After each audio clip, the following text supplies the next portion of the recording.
Alright, welcome to the School of NPC again, and today we have one of the largest and one of the most important topic in the medieval India. That would be the Mughals, the major dynasty.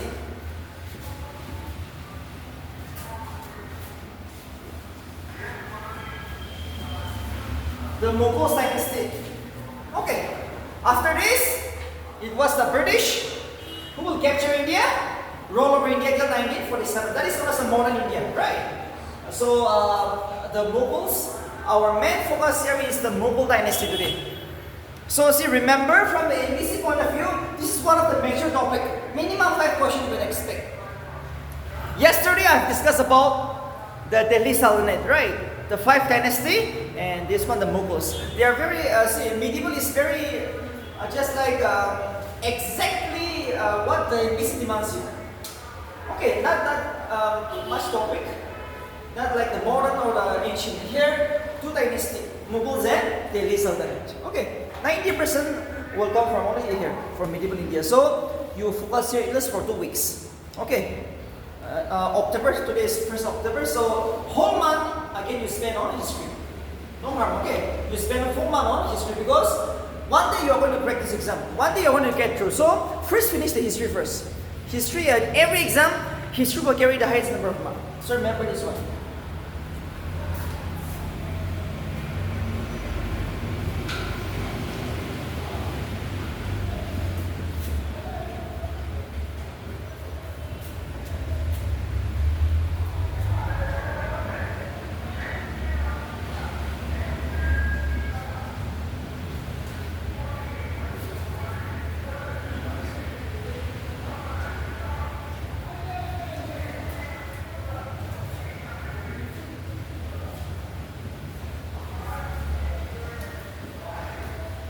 Remember, the Mughal dynasty, the extension is like this. In the north, it ruled Srinagar, present-day Jammu and Kashmir.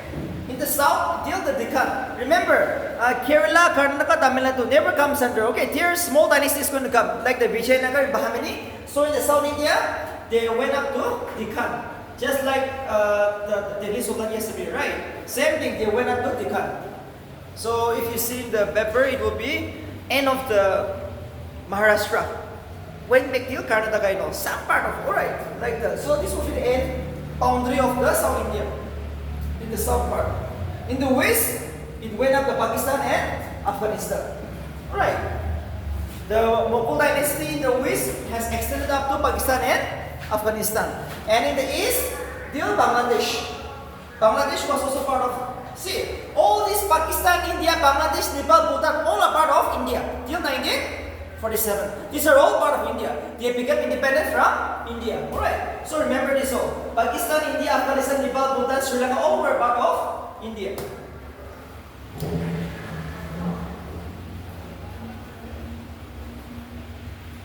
Any confusion?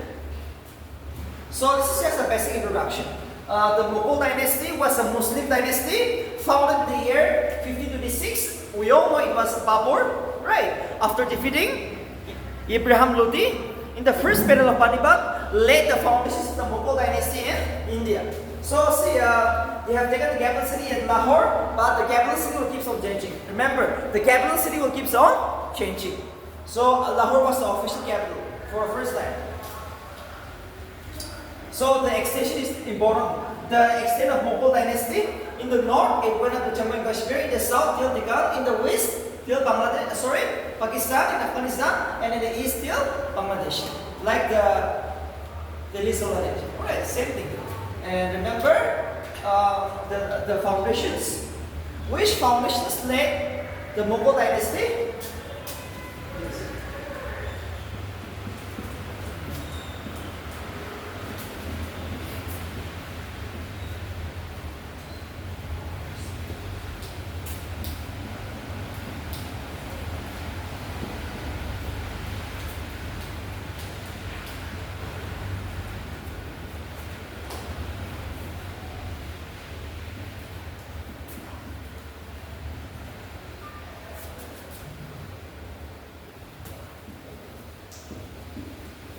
It was Babur who defeated Ibrahim Lodi in the first battle of Panipat. And this battle laid the foundations of the Mughal dynasty in India. It was Babur who defeated Ibrahim Lodi.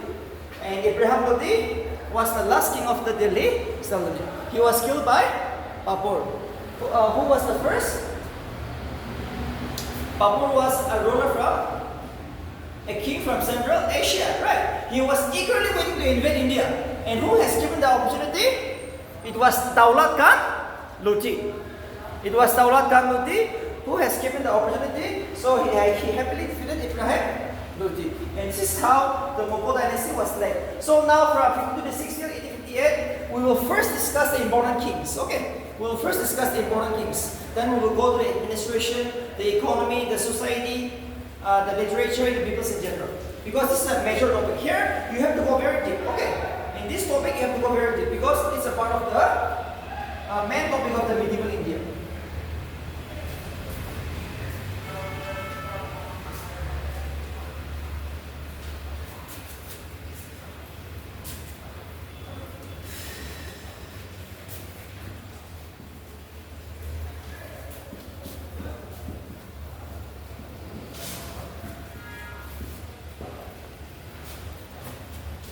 See, it was Babur who founded the Mughal dynasty and ruled for 4 years.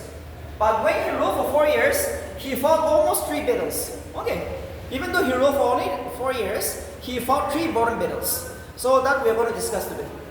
The battles, let's see the battles. What are some of the battles fought by this king?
Okay,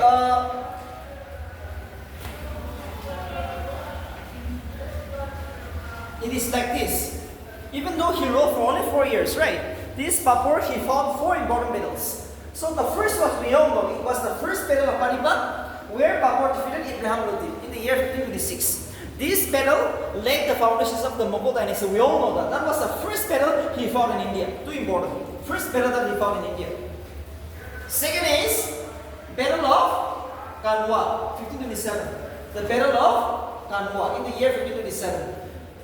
Babur defeated Rana Shanga of Mewar, an Indian king, okay, local kings. He defeated Rana Shanga in the Battle of Kanwa, which was fought in the year 1527. And the third is Babur defeated Mitini Rai in the Battle of Chanderi, 1528. Babur defeated Mitini Rai in the Battle of Chanderi, 1528. The third important battle.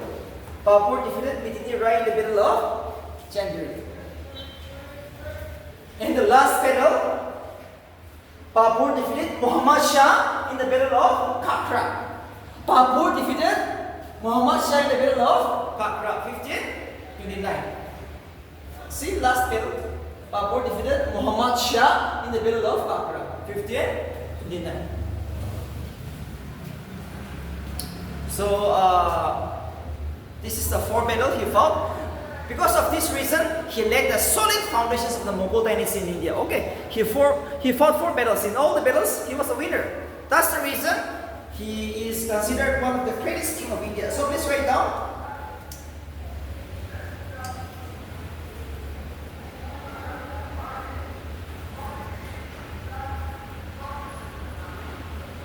Babur laid the foundations of the Mughal rule in India.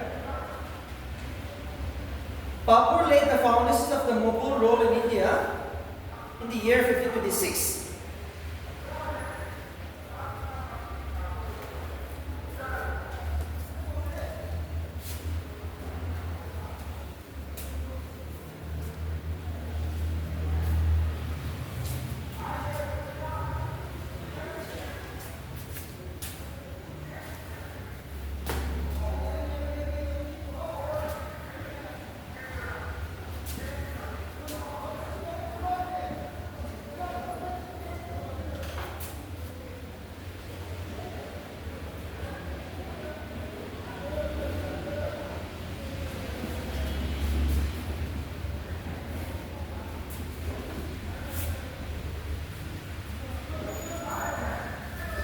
It is like this.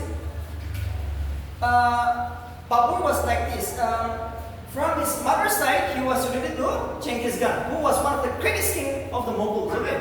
And from his mother's side, he was from Timur. And we all know Timur. It was Timur who plundered India in the year 1398. So from his father's side, Babur was related to Timur. This is too important. That is why he was too powerful. He was exceptional. Alright. From his mother's side, he was related to Genghis Khan, who was the greatest Mughal king. Whereas from his mother's side, he was related to, father's side, he was related to Timur. Right. So this is also asked. This is also asked in BSc.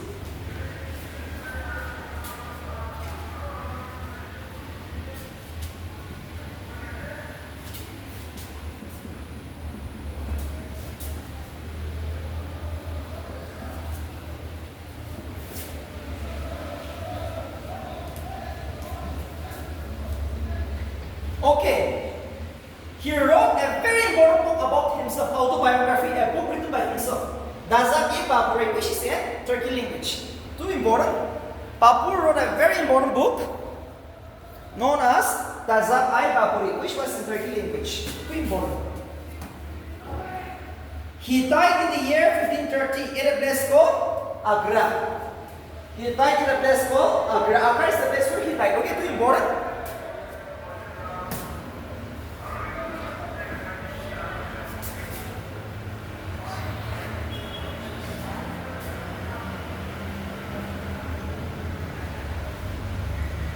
His cemetery, his tomb is located at Kabul. Kabul is the place where his tomb is located. Too important. Where is the tomb of Babur located? It is in Kabul, which is the present day, the capital city of Afghanistan. Okay, it is located in. It is located in Kabul. It is located in Kabul. So this is too important. Very important from the NBC point of view. Very important from the NBC point of view. So remember the 4 battles he fought. This is the king. We should remember in India for fighting against his enemy. 4 battles, right? First battle of Panipat, battle of Kanwa, battle of Kakra, battle of Chandri. 4 battles he fought. And he died in the year 530 AD.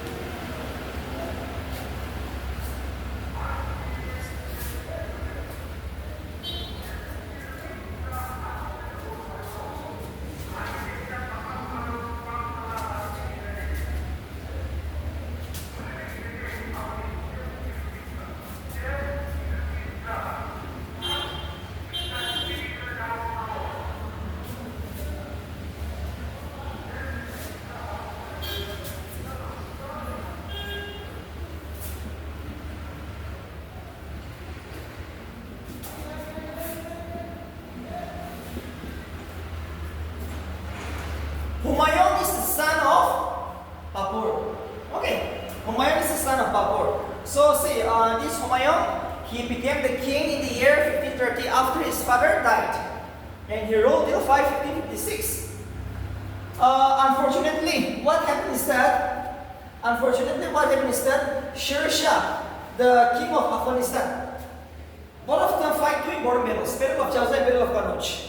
Okay, two battles were fought. And unfortunately, he lost both the battle. You see? Humayun, at the end of the day, lost both the battles. So he has to run away. Okay, he has to run away. Where did he run away? In a place called Iran. Alright.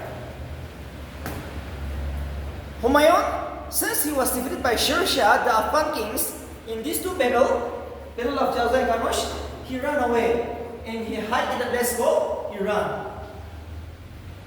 Iran is the place where he was hiding. So remember, he came back to India only in the year 555. Okay, because he was afraid. He ran away and came back to India only in the year 1555. So for 12 years, where he has been? He has been in Iran, too important. He ran away and said, which place? Iran. And when he came back, he ruled just for 1 year, and unfortunately, too important. See, this is also of the Nas. He was climbing up to his library. Okay, while climbing up, he fell down and he passed away.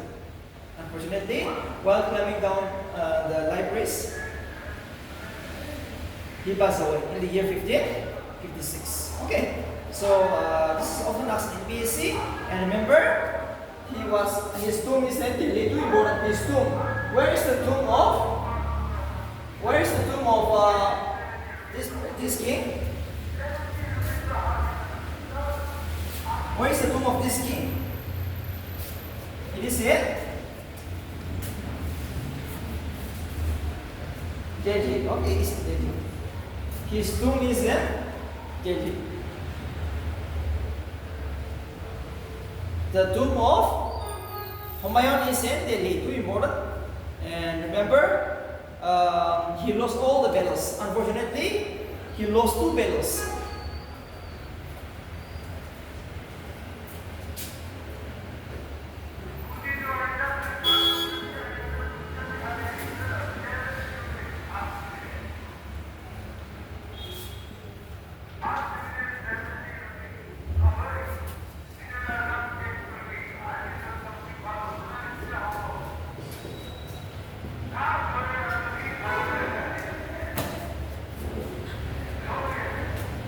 It was his sister who wrote Humayun Nama. Too important.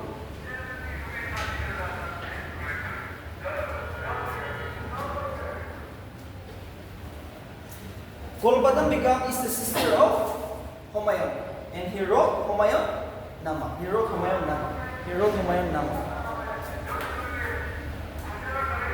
Golbadam Begum is the sister of Humayun, and he wrote Humayun Nama, which is often asked in basic. And he passed away in the year 1556.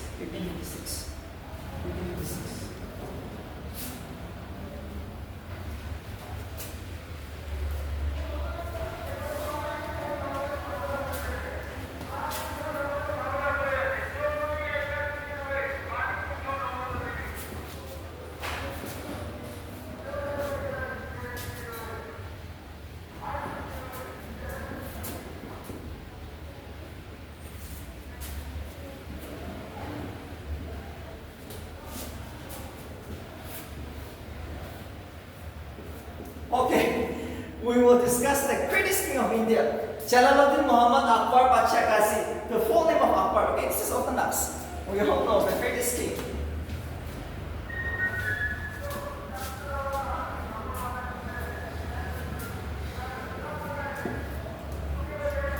Jalaluddin Muhammad Akbar Pacha Qazi, the full name of Akbar. A son was born when he was in Iran. When he ran away, right? See, Humayun, who ran away from India in the year 1539? When he was in exile, when he was in Iran, a son was born, known as Jalaluddin Muhammad Pacha Qazi.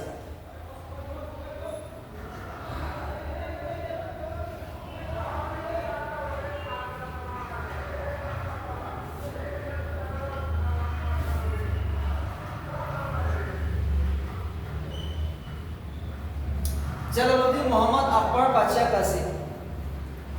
1556 till 1605. 1556 till 1605. Jalaluddin Muhammad Akbar Pacha Qazi. 1556 till 1605 AD is known as the reign of Akbar. And in the bracket, you can write down the real founder of the Mughal dynasty. Okay, Akbar is the real founder of the Mughal dynasty, the greatest king of the medieval India. See, who is more powerful, Ashoka or Akbar? Ashoka or Akbar, who is more powerful? Who is more powerful according to you? Yes, second bench. Who is more powerful? Who is more powerful? Yes, here. Who is more powerful?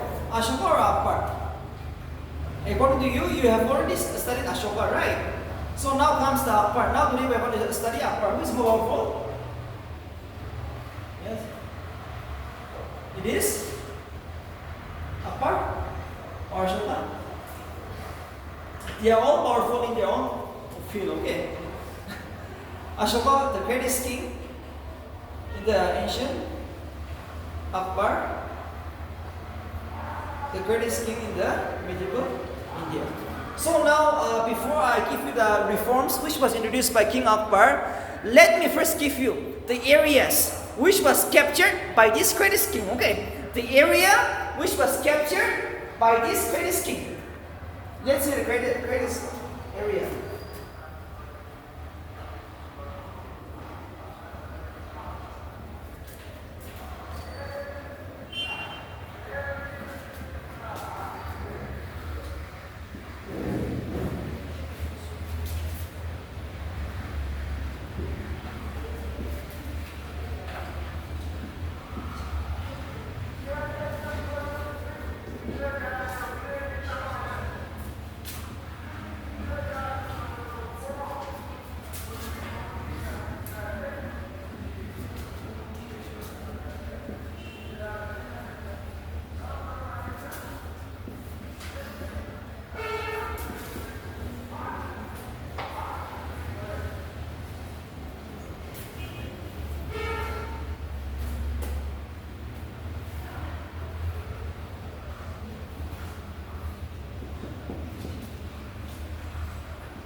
Okay, often asked. Okay, this is the last area captured by him, Azirgar. Azirgar is the Azirgar is the last area captured by King Ashoka. Often asked. This is the last area which was captured by him before he passed away. Okay, so in the bracket like right now, the last area captured by him, Azirgar. So this can be asked. This can be asked. Haldikati, Sindh, Orissa, Katish, Malwa, Chittor, Ranthambore, Kalinjar, Marwa, Gujarat, Bengal, Bihar, Kabul, Balochistan, Kandahar, Aminakar. These are all areas which was captured by this, the greatest king. This is the greatest king of India. in the medieval period.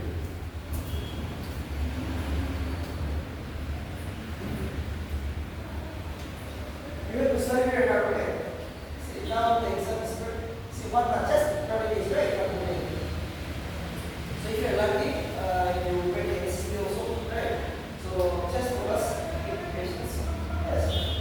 See, we have one class here.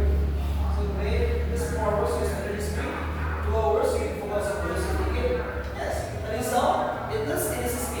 More courses going to end now. Again, this is going to be a very good one. October and November. December, yeah, Christmas is coming. Somehow you can enjoy it, right? But October and November, these 60 days will decide your future. This is the area which was captured by this king.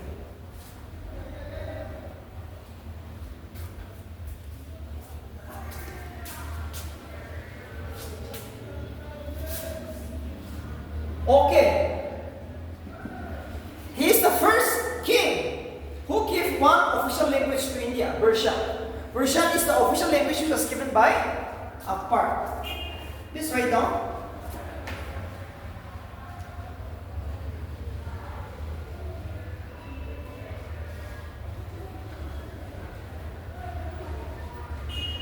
He is considered the real founder of the Mughal Empire. He is considered the first. He is considered the real founder of the Mughal Empire in India, and he gave one language to India, that is Persian. No confusion?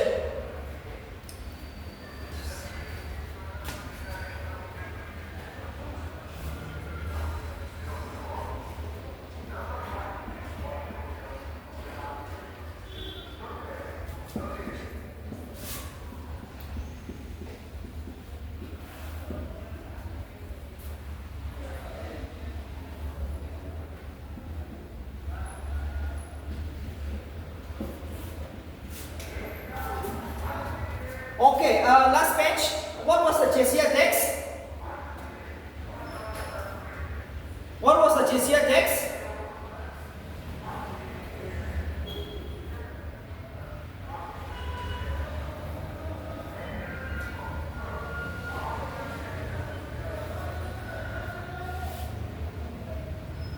Yes, here. What was the Jizya tax? Yes, here. What was the Jizya tax? Yes? Yes? And yes, it takes on. Yes? It takes on.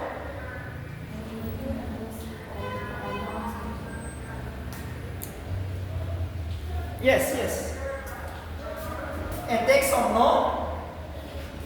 non-Muslims. Okay, it takes on non-Muslim. Yes, it was a tax on non-Muslim. So we all know Akbar was a very good king. So he abolished this tax in the year 1564. Too important. He abolished the pilgrimage tax in the year 1563 and Jizya tax in the year 1564. Okay. So these are the two taxes he abolished in India. And he gave one religion, that is Persian.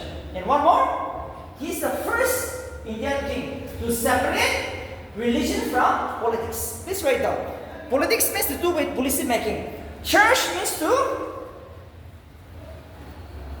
deal with religion, right? So he's the first Mughal king, or the first medieval king, or the first king of India to separate religion from politics. Politics.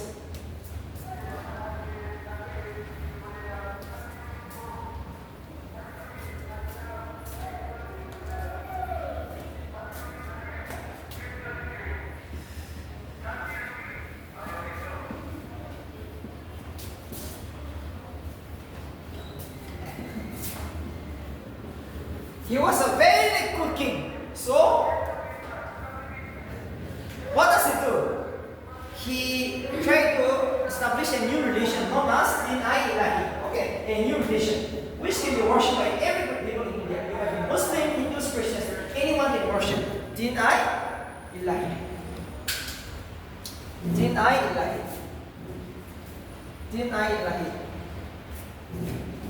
Dynasty is the new religion founded by him in the year 1581.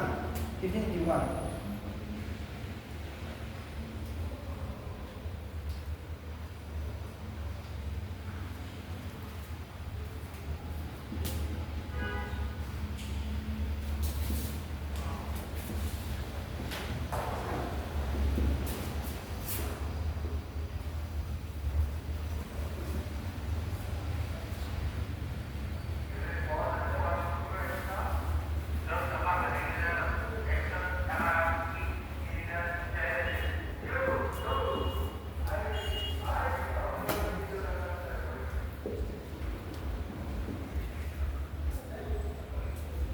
Okay, after a long time, a son was born. Okay, Akbar doesn't have a son, but after a long time, a son was born. And who pleased him? Who have just like giving him a son? It was Salim Chisti, a Sufism. Okay, Salim Chisti, just like a spiritual teacher. Okay, who was a Sufism? Please, Akbar with his son, known as Jahangir. The next topic is Jahangir, alright? So, for that reason, he constructed a beautiful city, Fatehpur Sikri, which is in present day Uttar Pradesh. He shifted the capital city of the Mughal from Agra to Fatehpur Sikri. It was Akbar who shifted the capital city from Agra. It was initially Agra, right? And he has shifted to Fatehpur Sikri. And this is the new capital. Why is he shifted? Because the son was born. And because the son was born, he built a new capital city in favor of a Sufi known as Salim Chisti. Fatehpur Sikri was built because in favor of a Sufi known as Salim Chisti. Okay, Salim Chisti. This can be just like Qutb Minar. Yes, here's the image. Qutb Minar. When was it built? Who built the Qutb Minar? Yes, who built the Qutb Minar? Qutb Aibak. Yes, in favor of Sufism.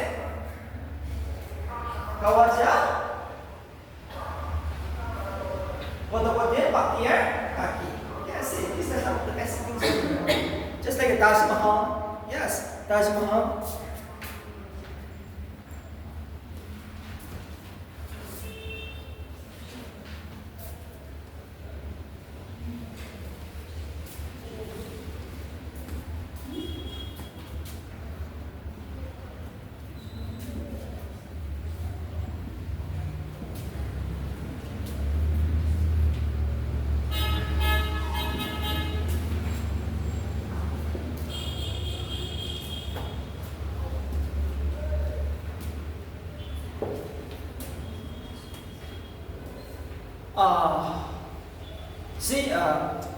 Ibagat Kana is just like a church which was constructed by Akbar for religious purpose. Okay, please write down. Ibagat Kana is often asked. What is this Ibagat Kana?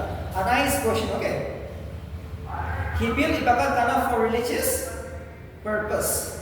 He built Ibagat Kana for religious purpose.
The second battle of Panipat was fought between Akbar and Himu. the Afghan rulers. Okay, Himu was Afghan ruler. But actually, see, when Akbar became the king, he was so young. He was just 14 years old, too important, in the place called Kalanur. Kalanur. Akbar was made the king in the place called Kalanur, which is the present day Punjab. Kalanur. Akbar was crowned in the place called Kalanur, which is the present day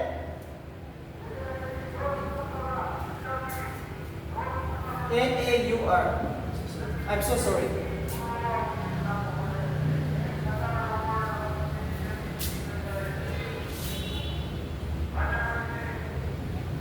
In a place called Kalanur, which is the present day Punjab. Okay, Kalanur, Punjab. Akbar was just 14 years old, too young, too young. That's the reason. Often asked in BC, who is this Bayan Khan? Bayan Khan is the guardian. We all know when you go to schools, if you don't have your fathers and all, you bring your guardian, right? Like that, he became the king under the guardianship of Bayan Khan. So what happened is that Bayan Khan fought the second battle of Panipat in the name of Akbar. Okay, too important. This can be asked. Who represented Akbar in the second battle of Panipat? It will be Bayan Khan. It was his guardian Bayan Khan who actually fought with Himu, the Afghan general. And we all know in this battle that Himu was meant to win. No more Afghans, no. Afghans, they were chased out. We all know it was his grandfather, Sir Senti, it was his grandfather Humayun, who was defeated by Sir Senti, right? The Afghan kings. But now, it has been removed. It has been removed. Just like now, no more. Akbar is defeated now. In the second battle of Panipat. And when was the second battle of Panipat fought? 5th November 1556.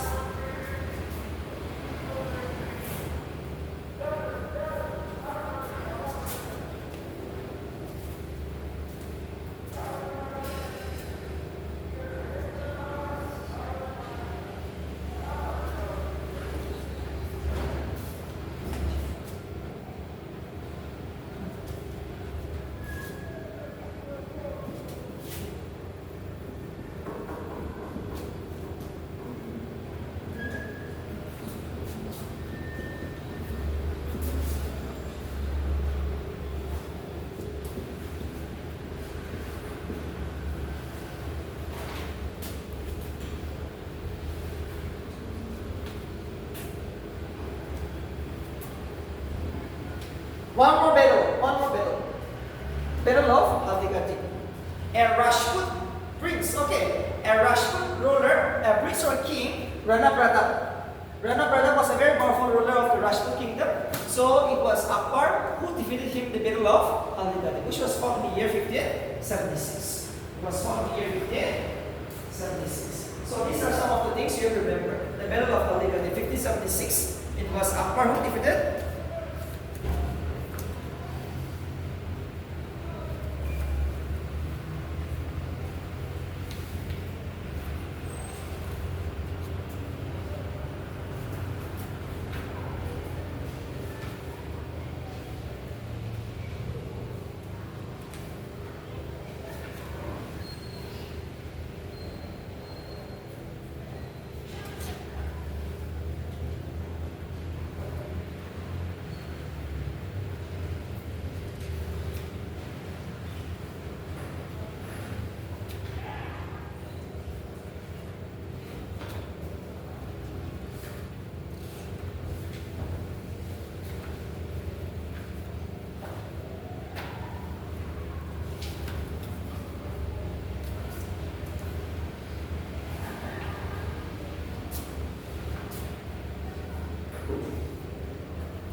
See, we all know when there is a powerful king, there are so many advisors to him, right?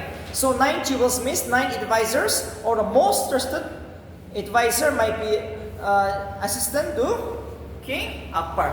I'm not going to discuss all. Okay, there are 9 jewels. That means 9 advisors to Akbar. 9 important person who is associated with the King Akbar. Since he was too powerful, he took the help of this person. So I'm going to discuss some. Okay, please write it down.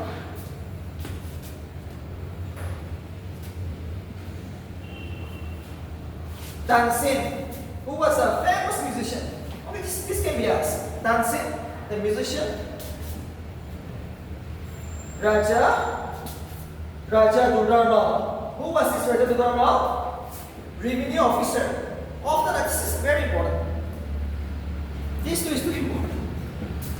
Raja Durdarmal, who was a revenue officer or finance minister, you can write.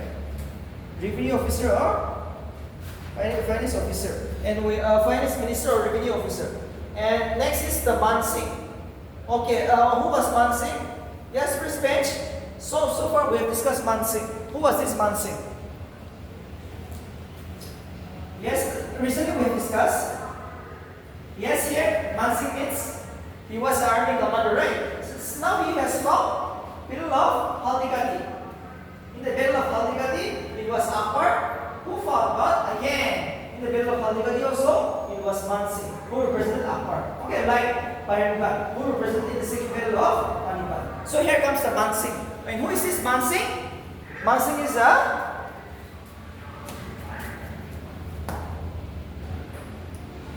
army officer of his king, Akbar.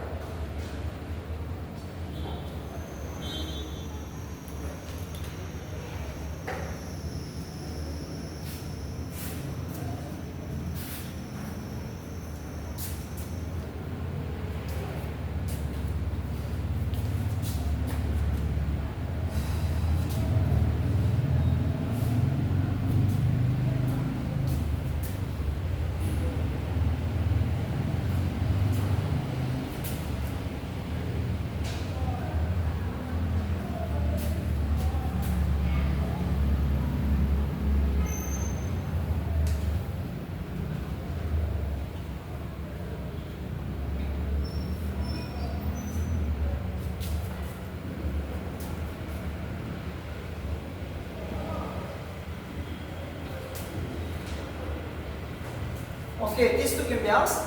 Abu Falls and Faisi. These are. And Birbal is the famous administrator.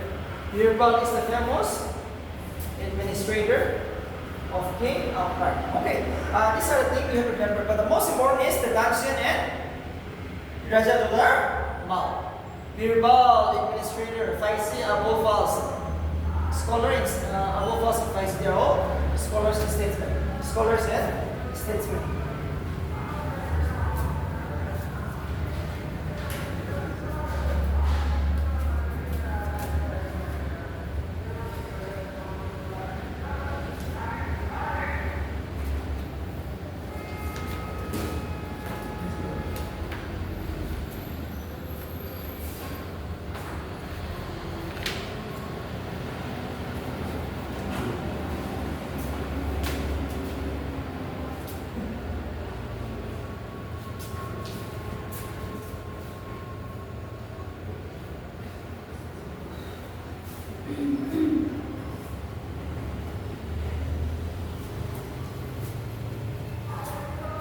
Tashala or the Bandupas. In the year 1580, Akbar set up a new. Akbar introduced a new revenue collection system known as the Bandupas or Tashala system.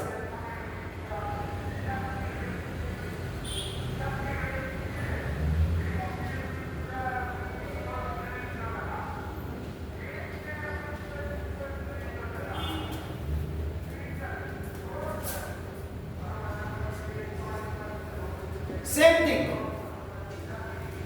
Tashala, Bandupas, Zapti system are same. Okay, which was set up in the year 1580. Only the name is different. Bandupas, Tashala, or the Zapti system, it's all same. It's a revenue collection system, which was introduced by Akbar in the year 1580. And he passed away in the year 1605.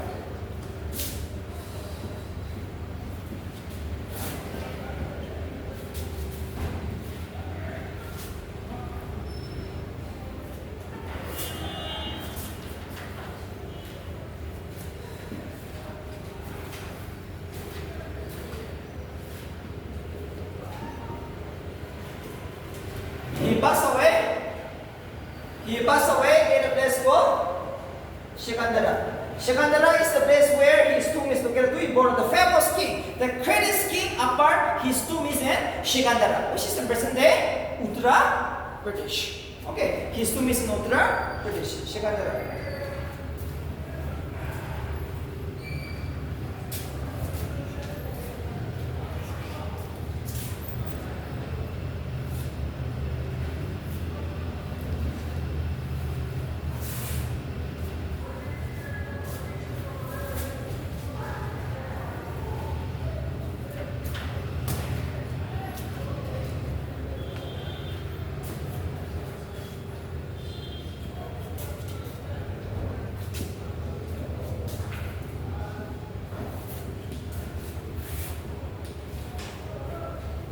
King Jahangir.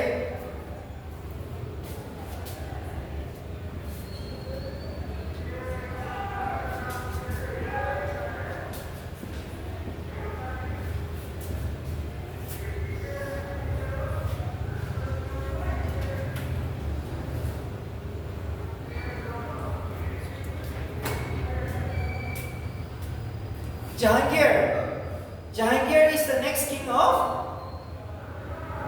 Mughal dynasty. Jahangir is the son of Akbar.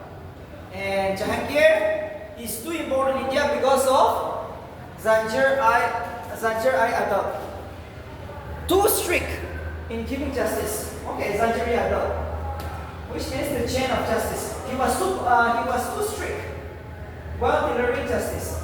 No partiality. That's the reason he released a department known as Zanjir-i Adab, which means the chain of justice. The chain of justice, Jahangir.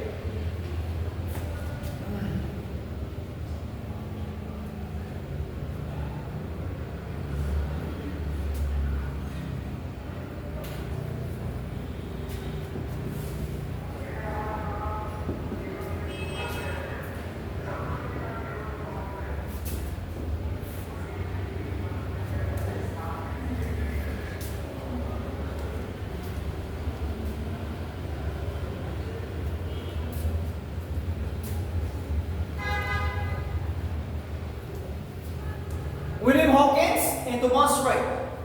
Thomas Roy and William Hawkins came to the court of Jahangir as an ambassador from James I. From James I, the King of England. Okay, James I, the King of England. Too important. James I was the ambassador and he came to the court of. See, James I has said. The King James I, the King of England, has sent two ambassadors, Thomas Roy and William Hawkins, to the court of Jahangir of the Naz. Thomas Roy came in the year 1605, William Hawkins in the year 1608. 1608.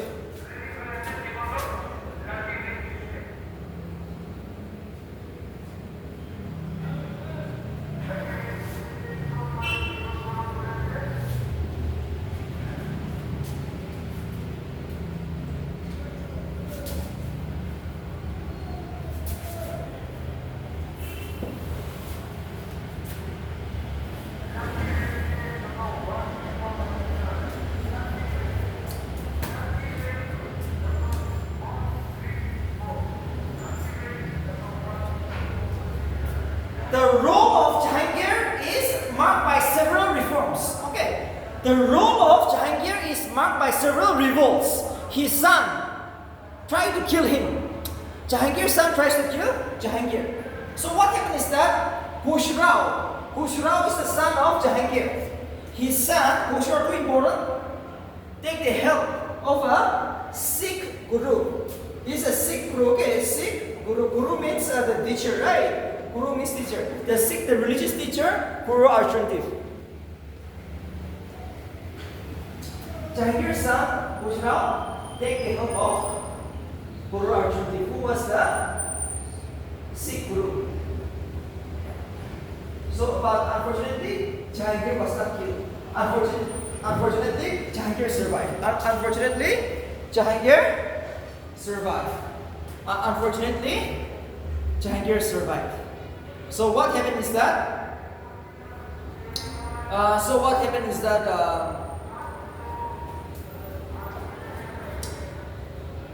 Guru Arjun was killed by Jahangir. Too important. Okay. Who was the Sikh Guru who was killed by Jahangir? It was Guru Arjun Dev, because he led his son revolt against him. Right. For that reason, for that help, he was killed. Too important.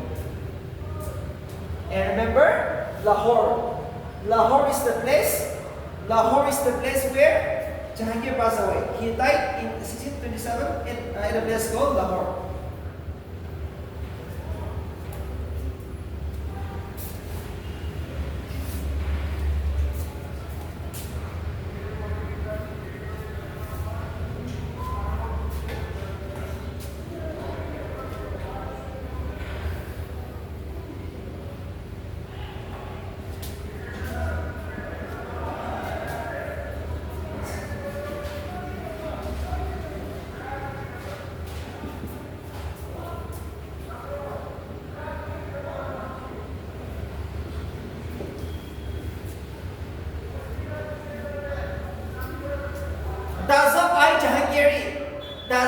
Jahangiri is the book written by him in Persian language.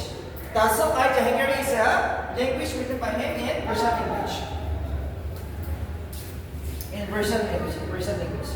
Jahangiri is a book written by him about himself in Persian language. Nur Jahan is the beautiful wife of Jahangir. Nur Jahan is the beautiful wife of Jahangir.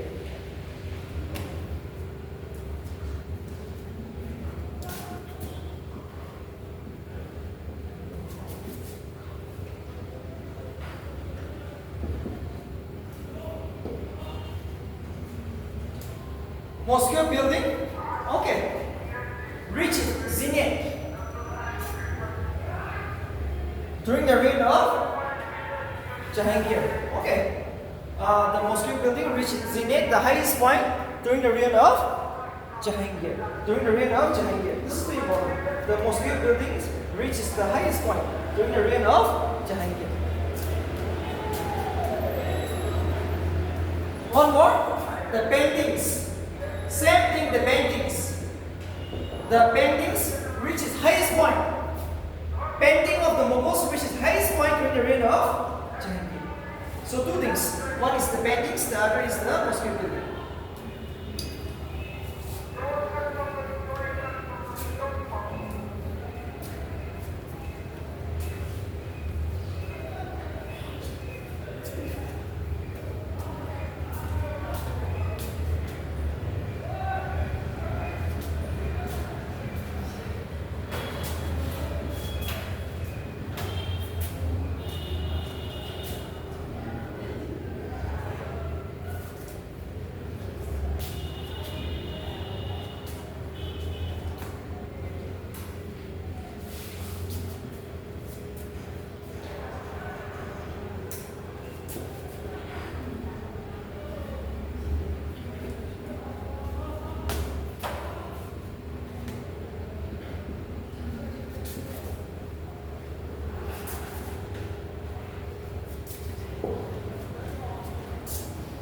Okay, next king is the Shah Jahan.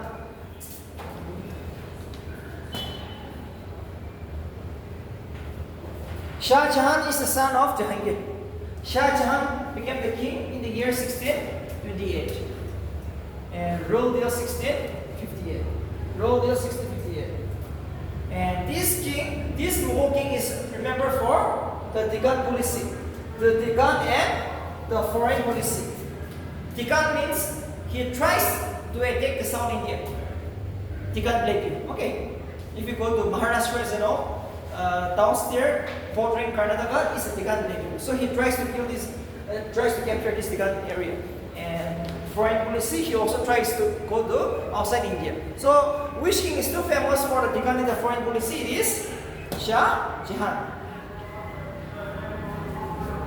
We all know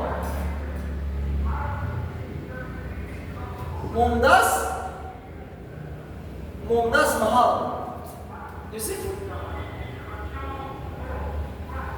Shah Jahan married the beautiful queen Mumtaz Mahal. Right, please write down. 3 years after he became the king, 3 years after he became the king, that means in the year 1631, his wife died. 3 years after he became the king in the year 1631, his wife died. Because of that reason, in the year 1632, the beautiful Taj Mahal, which is in Agra, was constructed by Shah Jahan. You go home and see who designed the Taj Mahal, okay? It's a homework for you. Who designed the Taj Mahal?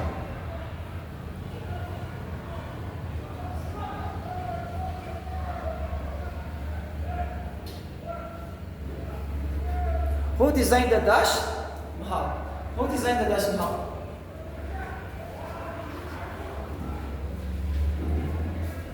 It was in the year 1632. Shah Jahan constructed the Taj Mahal in memory of his beautiful wife Mumtaz Mahal. One more thing. In 1631 again, he defeated the Portuguese. In the year 1631, he defeated the Portuguese. Okay, please write down. He is known for the promotions of art and culture. He is known for the promotion of art and culture, architecture. He is known for the promotion of art and culture, architecture.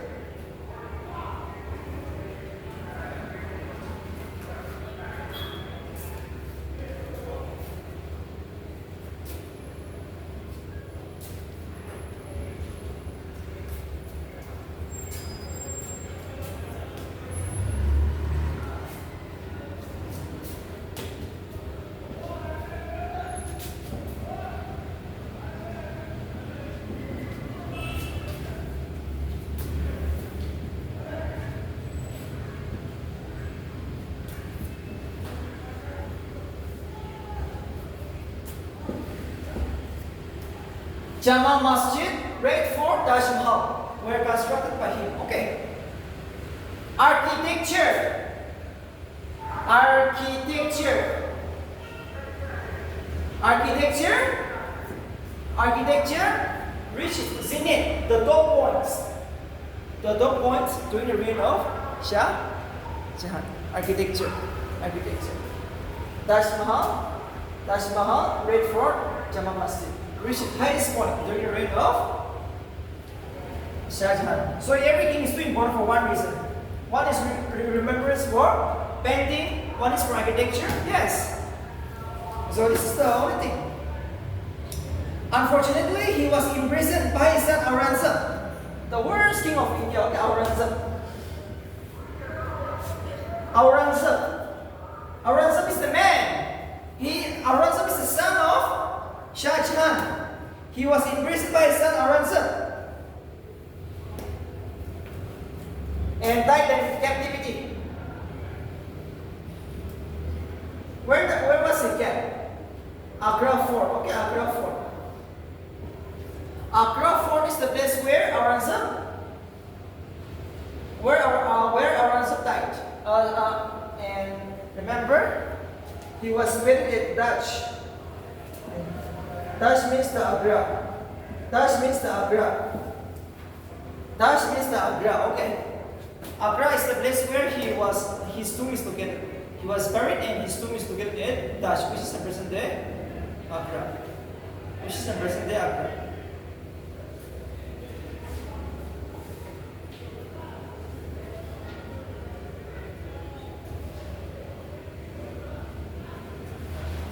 He was buried at Dutch, which is in Agra. His tomb is in Agra. Aurangzeb is the place, and he was replaced by his son, Aurangzeb.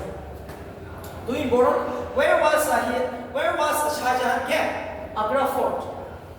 Agra Fort is in Maharashtra. Okay.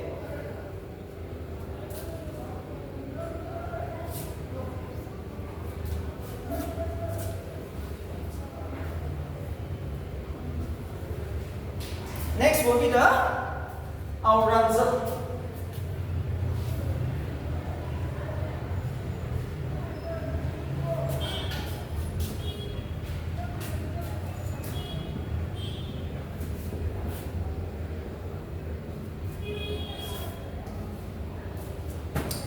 Please write down Aurangzeb the son of Jahan, became the king of the Mughal dynasty after defeating his all rival brothers. Aurangzeb became the king under a name known as Alamgir. He took a title Alamgir, which means Gandhar of the world. Which means Gandhar of the world. Alamgir, he took up the title Alamgir, which means the Gandhar of the world. Okay, Aurangzeb has taken up the title Alamgir, which means the Gandhar of the entire world, after defeating his rebel brothers, and ruled for almost 50 years. Please write down. Ruled for almost 50 years. Most aggressive and most controversial Mughal kings. Very aggressive, very controversial. Okay, people criticize him. He is the last powerful king of the Mughal dynasty. Too important. He is the last powerful king of the Mughal dynasty who ruled for 50 years. Who ruled for 50 years. Who ruled for 50 years.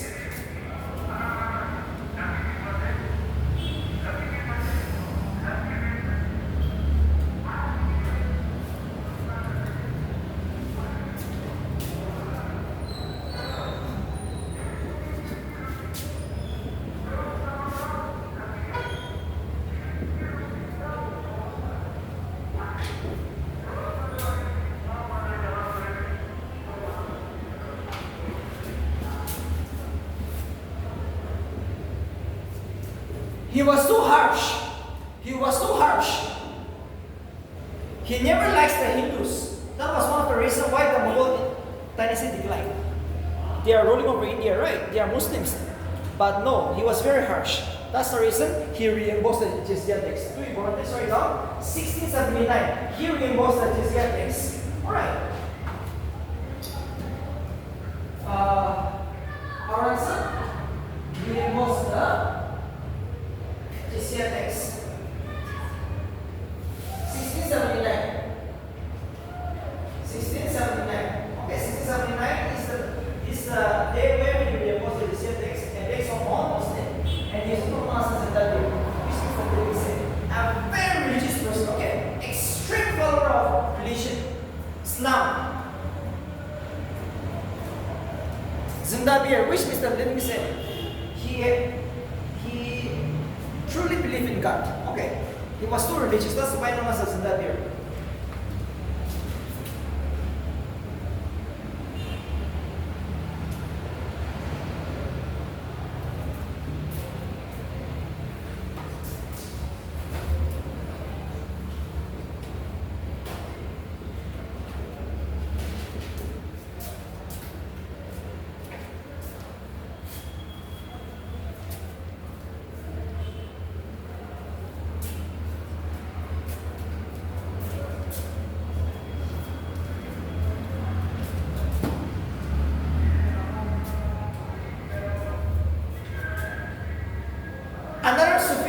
Another Sufi saint, Kurutish Bahadur. He was killed, executed by Aurangzeb. But because of a reason. We all know Aurangzeb is a follower of Islam, right? So he asks, you became a follower of Islam. But when he said no, he was killed. He was too harsh, right? So people criticize him because of this reason. Aurangzeb killed Kurutish Bahadur, executed him, hanged him. Because he said, no, I will not embrace Islam.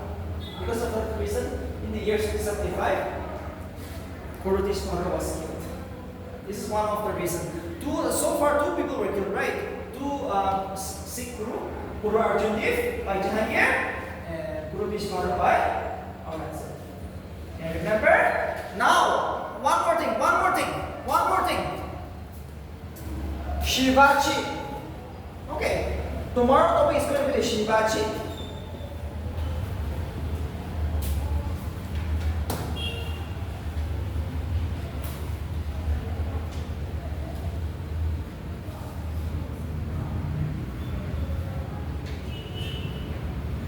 Shivaji is a king from one state, Maharashtra. Tomorrow topic is going to be Shivaji. Okay, Shivaji is an Indian who rise during the reign of Aurangzeb, the Mughal dynasty. So far, for the first time in Indian history, a king, an Indian, when the Muslims were ruling over India, a king has emerged, one of the exceptional king, powerful, brave, strong, right? It was Shivaji. It was Shivaji. So see, Aurangzeb tries to kill Shivaji, but not possible. This was one of the reasons why the Mughal dynasty has declined in India. Why Mughal dynasty declined? Because of this reason. Aurangzeb tried his best to kill Shivaji, but it was never possible. Shivaji is an Indian, an expert in the field of guerrilla warfare. Guerrilla warfare means what? You will fight from the jungle, forest, and you will run away. You will ambush, you will kill so many people, and you will run away. Right? And so like that, he was too clever. Even though he is just one king, Aurangzeb is ruling all over India, right? But he was unable to defeat because of this reason. And this Aurangzeb became anxious, worried about this king. But unfortunately, he was unable to defeat this king. So we will study this tomorrow, right? So now, during the reign of Aurangzeb, we all know 50 years. 50 years. 50 years. What is happened 50 years? Aurangzeb ruled for 50 years. Climax. Too important from the ABC point of view. The highest land was captured during the reign of Aurangzeb. The Mughal dynasty reached its zenith point, the topmost point, during the reign of Aurangzeb, who ruled for 50 years. Aurangzeb, the most controversial king of India, because of his religious policy, harsh. He never likes the Hindus. He tried to reinforce the jizya tax. Yes, all this has led to the downfall of the Mughal dynasty. Once Aurangzeb died in the year 1707. Aurangzeb died in the year 1707. The Mughal dynasty completely declined. And he was buried at Aurangabad. Aurangabad is in Maharashtra. Where is the tomb of Aurangzeb, the famous king? It's in Aurangabad, which is today Maharashtra. Agra, Shikandra, right? So these are some of the things you can remember.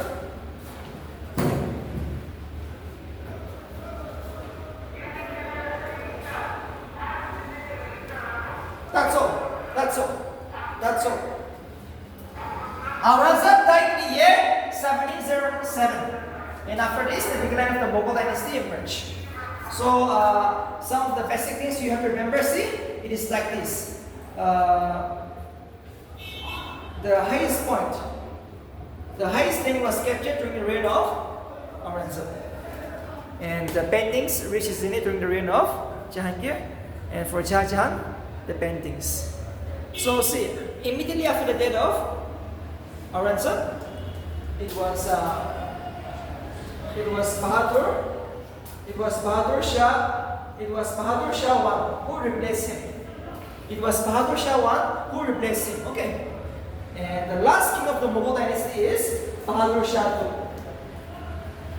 The last Mughal king of India is Bahadur Shah II, the last king. And he was the king of India when the revolt of 1857 occurred. Too important. The revolt of 1857 occurred. The first war of Indian independence occurred during the reign of Bahadur Shah II. During the reign of Bahadur Shah II.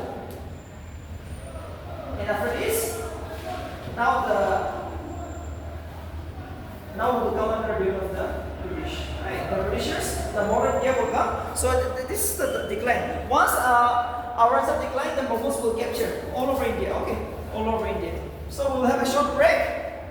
After 15 minutes break, we will discuss the administration, the economy, the literature, and the society, the peoples in general. We will take a short break.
Okay, who was the head of the central administration, the state administration, the district, the subdivisions, the village, and all. So please write down first.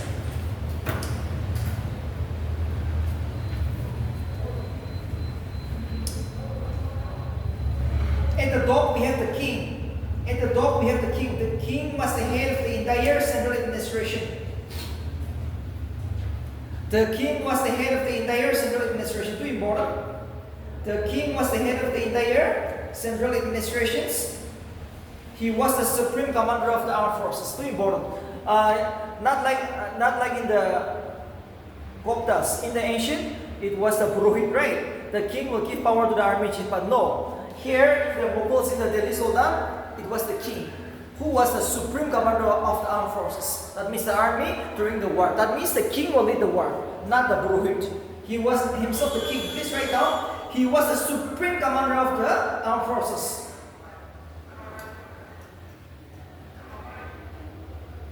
He was the supreme commander of the armed forces.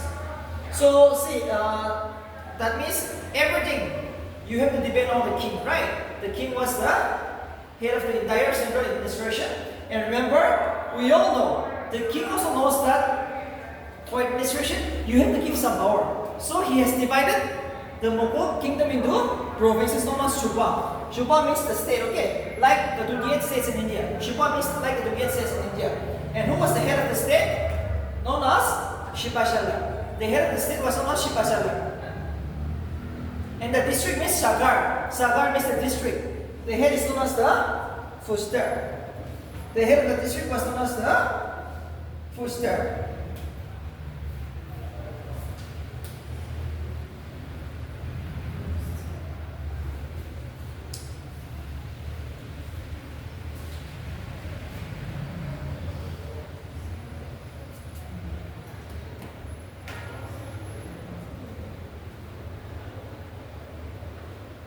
That's all.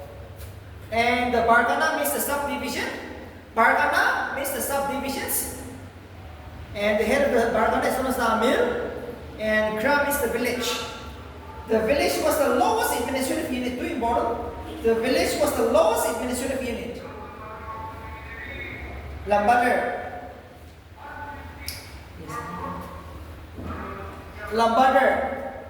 Lambader was the head of the village. Village elders were known as Lambader. Lambader.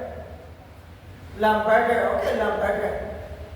Lambader is known as the head of the village. Village elders were known as Lambader. So these are the subdivisions of the administration of the Mughal dynasty. So remember, provinces known as the Shuba. The head is known as the Shibashalar district. The head of the district is known as Fashtar. One more, remember.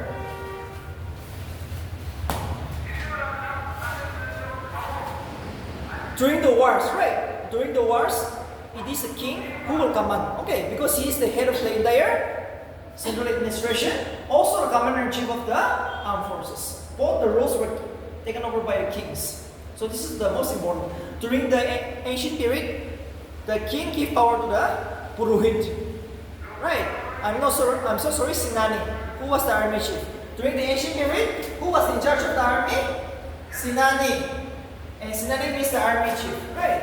Sinani means the army chief.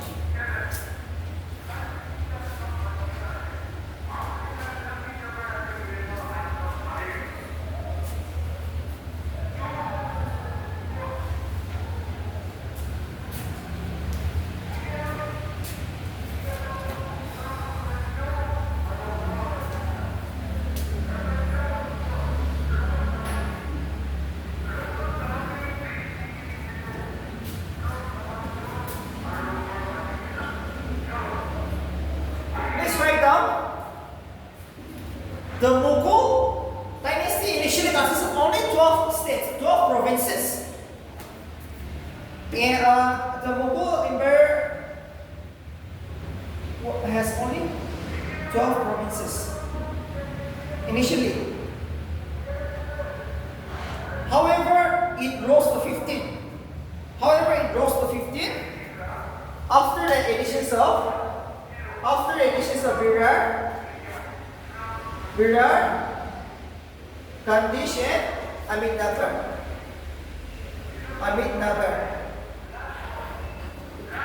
After the editions of Birar, condition Amitabha, too important. But with the editions of Birar, condition Amitabha, it rose up to 15. Next, during Shah Jahan, it rose to 17. I'm so sorry, during Jahangir, it rose to 17. During Jahangir, the states rise to 17. During Shah Jahan, 22. During Shah Jahan, it rise to 22. And during Aurangzeb, it came to 21. Too important. During Jahangir, there were 17 states. During Shah Jahan, 22. During Aurangzeb, there were 21. But initially, it was only 12. Initially, it was only 12.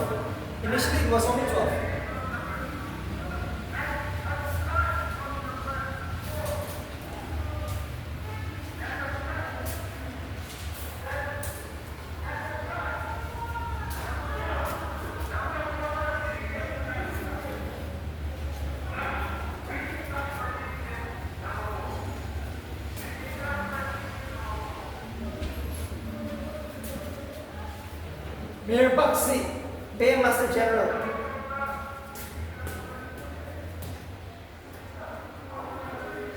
Military.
It is like this.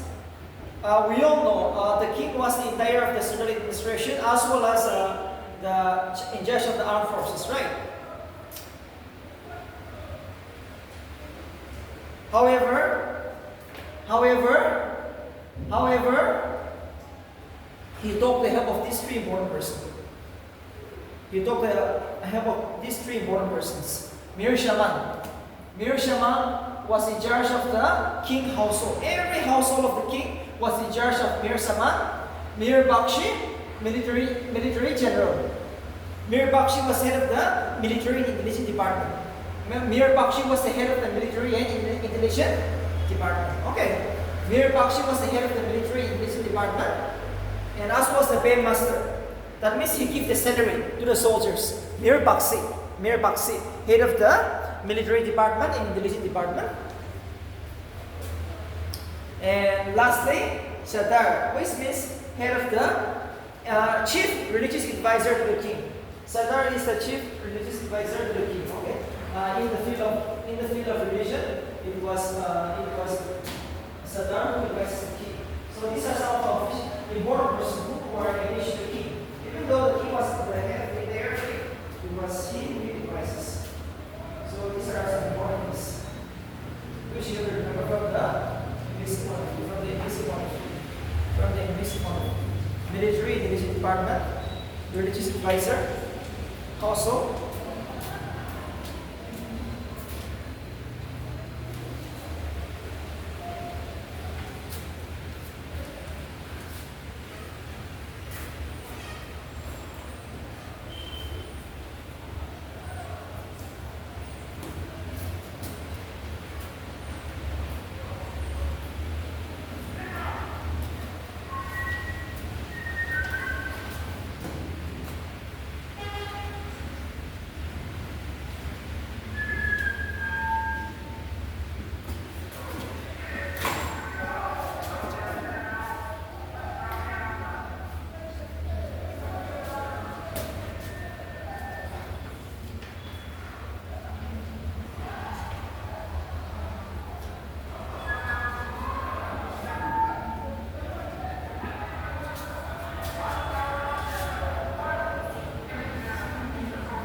Okay, please write down. Amal Guzar was responsible for the collections and assessment of land revenue. These are very important official. Amal Guzar is an officer responsible for the collections and assessment of land revenue. Amal Guzar is an officer responsible for the collections and assessment of land revenue.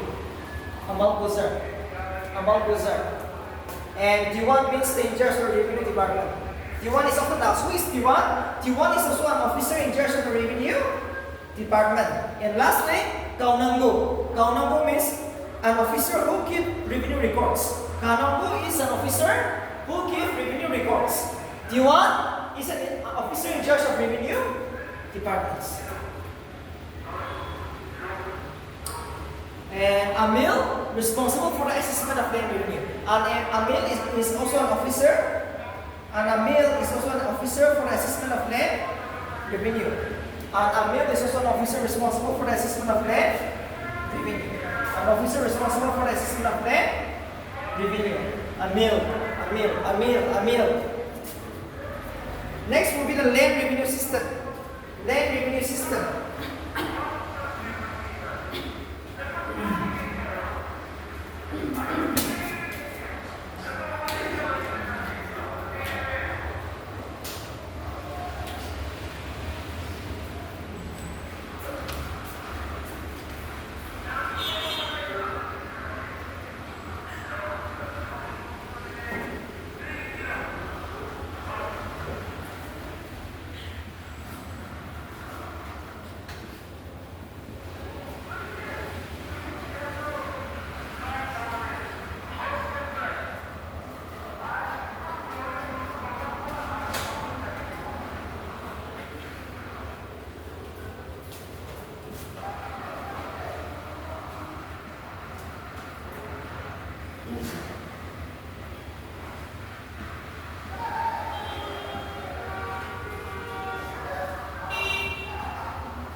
Okay, it is like this. The demand of the king was 1/3. Yes, the demand of the king was 1/3. The king will demand only 1/3. Very harsh. They are not Indians, they are Muslim. So they are going to demand more. The demand of the king was 1/3. If you produce 3 kg of rice from the field, 1 kg you have to give to the king. Just like if you produce 100 kg of rice, that would be 1/3 would be how much? 33 kg, right? So every year you have to give to the king. Because the kings are Muslim, they are very harsh. They will impose huge taxes on the Indians. Indians are Hindus. That's the reason. And remember, this is the 4 types of land. Please write down. Before I give you the notes, please remember this meaning. Please see this meaning. Please look at the blackboard once. What is fallow? Fallow means the field, right, is kept without cultivation. So not fallow. Take the example. This year you will cultivate here. This year you move to this area, right? So those areas which were kept without cultivation is known as fallow. All right. So first is bulaj. Bulaj means land which is continuously under cultivation is known as the bulaj. Please write down. Bulaj means land which were continuously under cultivation is known as the bulaj. Land which were continuously under cultivation is known as the bulaj. Land which were continuously under cultivation is known as the bulaj. Land which were continuously under cultivation is known as the bulaj. Second, land which were fallow for a year was known as the parvati. Land which were fallow for a year without cultivation is known as a parvati. Parvati means land which were fallow for a year is known as the parvati. Okay. Parvati means without cultivations, you have to keep the field without cultivation for just 1 year. It is known as parvati. Next one is chachar. Chachar means the last one. which have been followed for 3 to 4 years. 3 to 4 years. Jajjar is the land which has been kept followed for 3 to 4 years. Jajjar was land which has been kept followed for 3 to 4 years. And Panjar means the wasteland. Panjar means the wasteland. Panjar means the wasteland.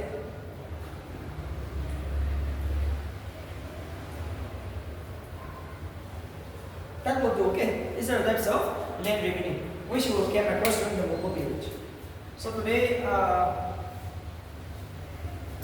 by coming to the class, you have learned so much, right? These are the things you have to come across.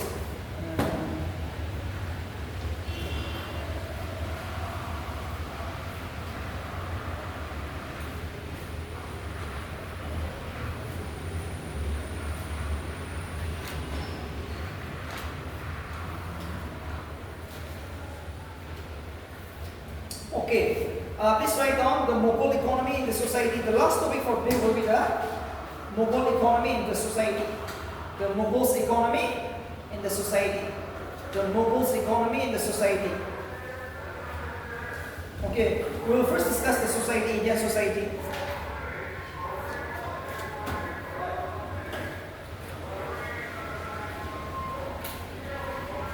Indian society was divided into 4 classes.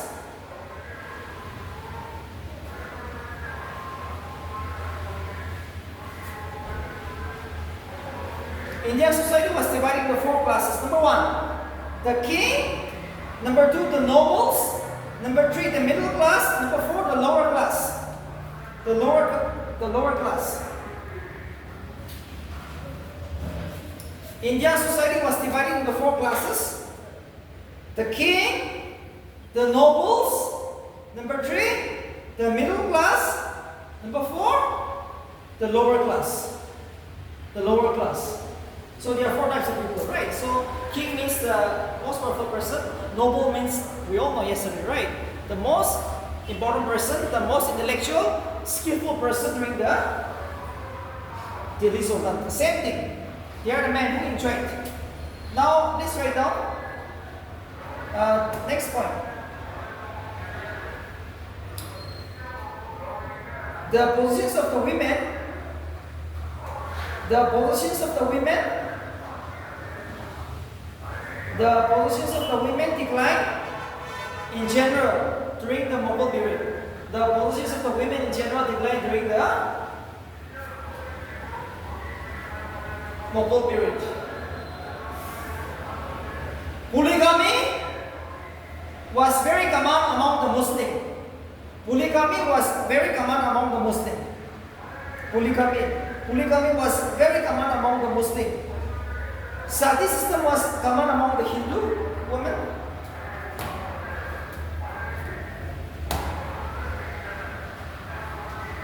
Polygamy was very common among the Muslims. Sati system was common among the Hindus. The Muslim women had to observe Barda. Barda system, right? You have to cover your face. Especially the women, the Muslim women. The Muslim women had to observe Barda. Child marriage, untouchability,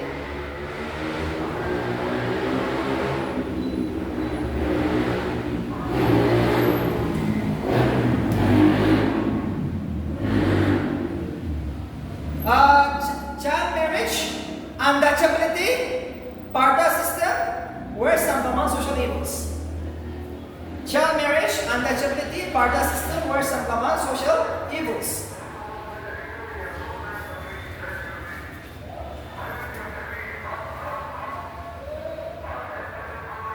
Okay, next is the Mughal economy.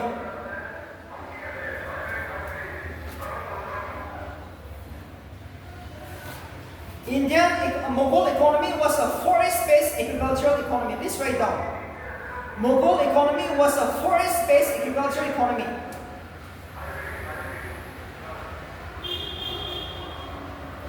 Mughal economy was a forest-based agricultural economy.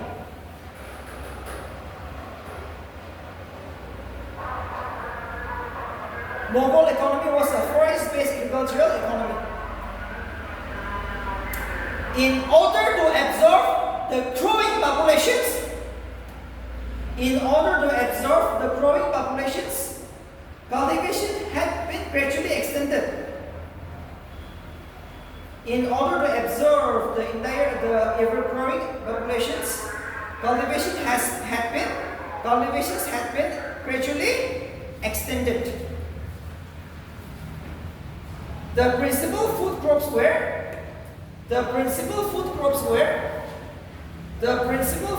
were rice, wheat, maize, millet. The principal food crops were rice, wheat, maize, and millet. The principal food crops were rice, wheat, maize, and millet. Whereas the commercial crops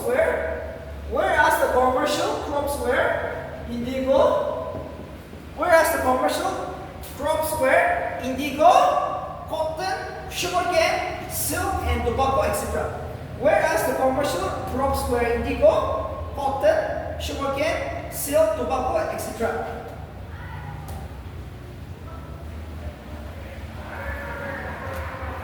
India had trade relationship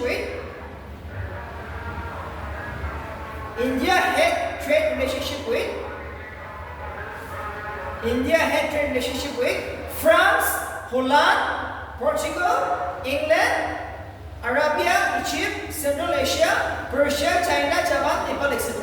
I'll repeat, okay? See, it is like this. India had trade relationship with Europe, you can write Europe, Central Asia,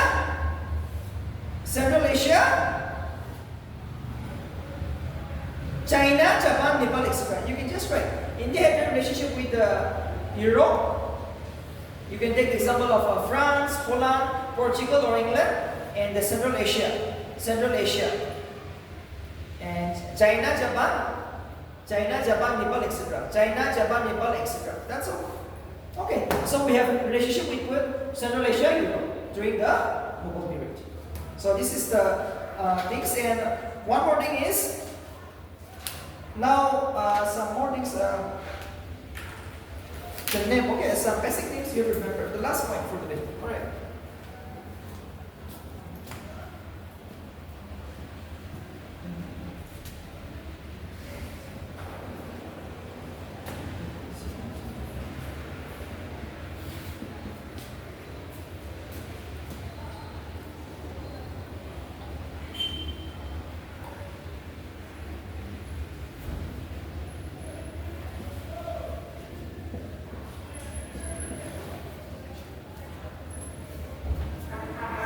Often asked, seed means the wholesaler.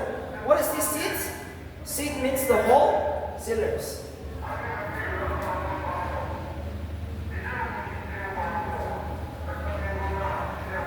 Seed means the wholesalers.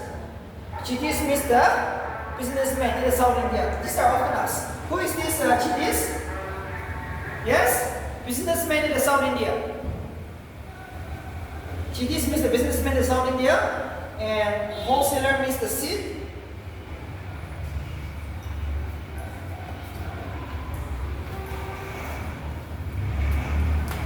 Next is the same thing, Banjaras. Who is this Banjaras? Banjaras means the businessman in the South India. Businessmen. Banjaras are also businessmen.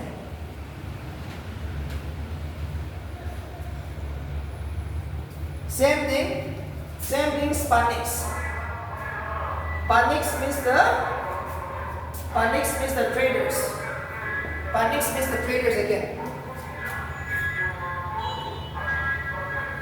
The panics means the traders.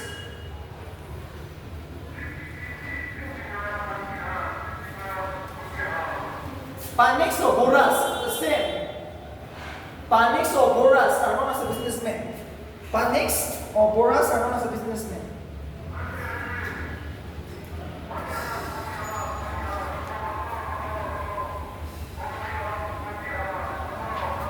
We will stop there for today, okay?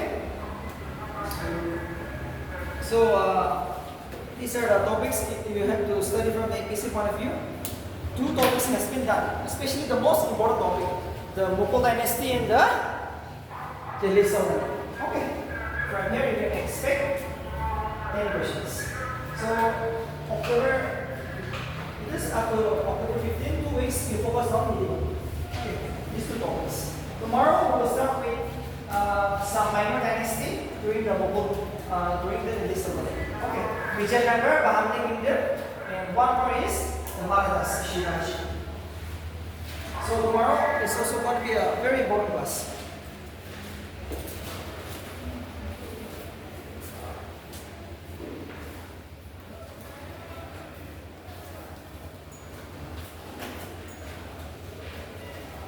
Yes, I hope you are interested. Alright. Next Saturday we will have the test. Okay. From next Saturday, every Saturday will be a mock test, 200 questions. We will try to measure your upgradations. Okay, whether you're improving or not. So all of you are invited. It will be free. Okay. It will be free every Saturday, next Saturday. Also, okay.